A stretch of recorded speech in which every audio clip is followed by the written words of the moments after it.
President Trump has warmly congratulated Brazil's new president after a sweeping victory over the left-wing Workers' Party.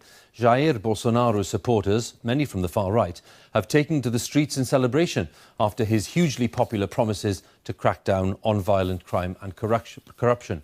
But he's accused of admiring Brazil's former military regime, saying that he favoured dictatorship to democracy, and has been criticised for some inflammatory comments about race, women and gay people.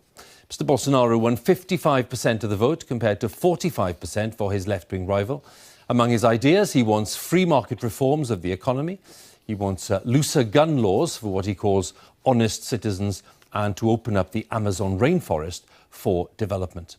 Our correspondent Katie Watson reports from Brazil on the man known as the Trump of the tropics. The party began even before the results were out, so sure they were of victory.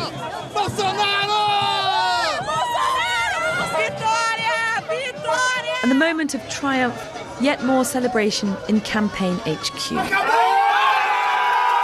Bolsonaro's middle name is Messiah, fitting for a man who painted himself as the only person who could save Brazil. He's nicknamed the Trump of the tropics. The US president's a man Bolsonaro admires, and one of the first people he spoke to after his win. Bolsonaro draws both admiration and anger. This was a tense campaign that got worse when he was stabbed in a rally last month. Jair Bolsonaro promised he'd clean up politics and get tough on crime. This pose became a symbol of his campaign for his gun-toting supporters. A former army man, many of his fans are linked to the military, and he's made no secret of his admiration for the country's former dictatorship. His friends say they'd back it again. If it's necessary, we are going to get in arms to defend our country. We don't want the communism here. Never. The hatred towards the left-wing Workers' Party and its poster boy Lula da Silva, who's in prison for corruption, propelled him to the very top. But the opposition says it'll keep fighting for democracy. I was tortured for 20 days. They electrocuted me on my tongue and my penis. Bolsonaro has said he's in favor of torture. I never imagined that at the age of 75 I'd have to return to this. Mr Bolsonaro campaigned to make Brazil great again, to kickstart its struggling economy, and he sees the Amazon as Brazil's cash cow. But environmental groups worry he'll destroy the rainforest in the process and disregard the rights of indigenous Brazilians too. When he takes office in January, Jair Bolsonaro will have a long list of jobs to get on with. But his biggest challenge by far will be bringing this bruised, divided country back together again. Anyway, suggests that once a party leader announces he or she is stepping down, the vultures start circling and the infighting begins. Still, that doesn't seem to have stopped Germany's Angela Merkel from A, setting a departure date in 2021, if you can believe it, and B, standing down, not as Chancellor, but as party leader this December. So why this and why now? Well, her party has taken a bit of a pounding in the regional elections. She says the government has lost credibility. For so long, one of Europe's most powerful leaders, Angela Merkel is now a political liability, and she knows it.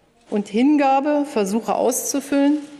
Announcing today she's standing down as leader of the party she's led for 18 years, but vowing to remain Germany's Chancellor. Aber ich versuche mit dieser Entscheidung einen Beitrag zu leisten. This decision will allow the government to get on with its job, she said. In other words, admitting that a reversal in her own party's fortunes has become a damaging distraction. Despite leading from the front, the centre-right CDU lost around a third of its support in regional elections at the weekend. For Germany, it's the beginning of the end of an era. It's clear that her political lifetime is coming to an end, but that's been clear for a while now. The pressure has been on since the elections in September of 17. And there were a couple of kind of landmark moments between September and now where it became clear that, you know, the old forcefulness was no longer there.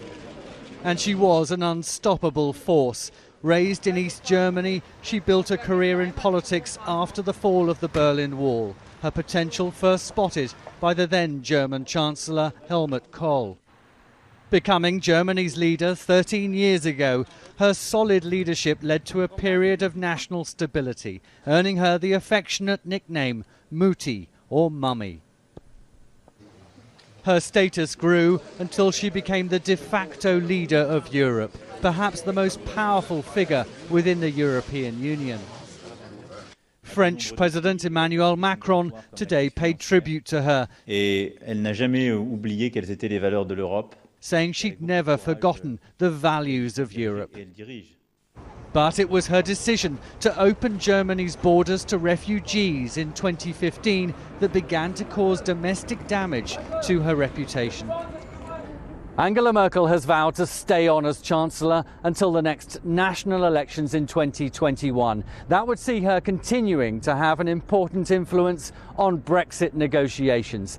But her future now depends on who replaces her as party leader, an ally or a rival.